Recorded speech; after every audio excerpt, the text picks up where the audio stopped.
Apa itu filsafat? Filsafat adalah suatu pemikiran kritis terhadap kepercayaan dan sikap yang sudah dijunjung tinggi kebenarannya melalui pencarian dan analisis konsep dari suatu individu atau kelompok untuk menciptakan kebijaksanaan dan pertimbangan yang lebih baik. Apa itu sistem? Sistem adalah suatu kesatuan yang terdiri dari berbagai unsur. Masing-masing unsur mempunyai fungsi sendiri-sendiri, mempunyai tujuan sama, saling keterkaitan dan ketergantungan sehingga merupakan suatu kesatuan yang utuh. Cabang-cabang filsafat, metafisika, membahas hal yang bereksistensi di balik fisik yang meliputi bidang ontologi, kosmologi, dan antropologi. Epistemologi berkaitan dengan persoalan hakikat pengetahuan. Kemudian ada metodologi, hakikat metode dalam ilmu pengetahuan.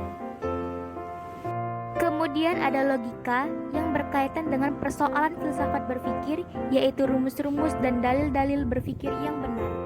Lalu ada etika yang berkaitan dengan moralitas tingkah laku manusia.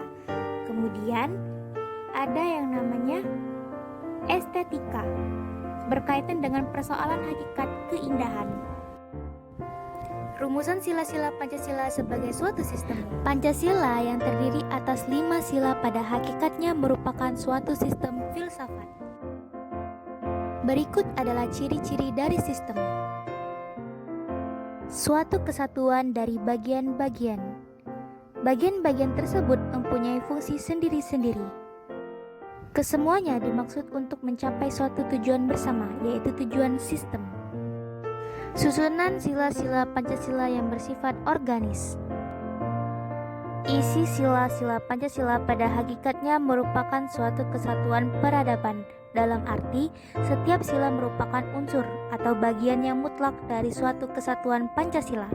Pancasila merupakan suatu kesatuan yang majemuk tunggal dan konsekuensinya setiap sila tidak dapat berdiri sendiri terlepas dari sila-sila lainnya, serta di antara sila satu dan sila lainnya tidak saling bertentangan. Landasan filsafat Pancasila. Yang pertama ada landasan antropologis dan ada juga landasan ontologis.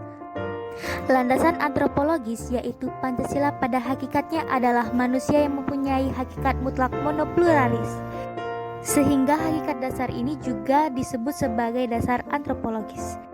Kemudian landasan ontologis yaitu Pancasila bukanlah asas yang berdiri sendiri, melainkan memiliki satu kesatuan dasar ontologi.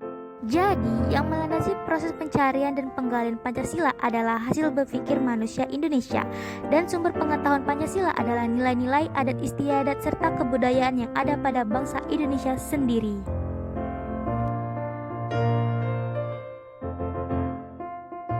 Landasan epistemologis. Dasar epistemologis Pancasila pada hakikatnya tidak dapat dipisahkan dengan dasar ontologisnya, yaitu hakikat manusia. Landasan aksiologis, yaitu sila-sila sebagai suatu sistem filsafat juga memiliki satu kesatuan dasar aksiologisnya atau arah nilai-nilai, sehingga nilai-nilai yang terkandung di dalamnya juga merupakan suatu kesatuan. Kesimpulan yang bisa kita peroleh dari filsafat Pancasila adalah Pancasila ini memberikan jawaban yang mendasar dan menyeluruh atas masalah-masalah asasi filsafat tentang negara di Indonesia.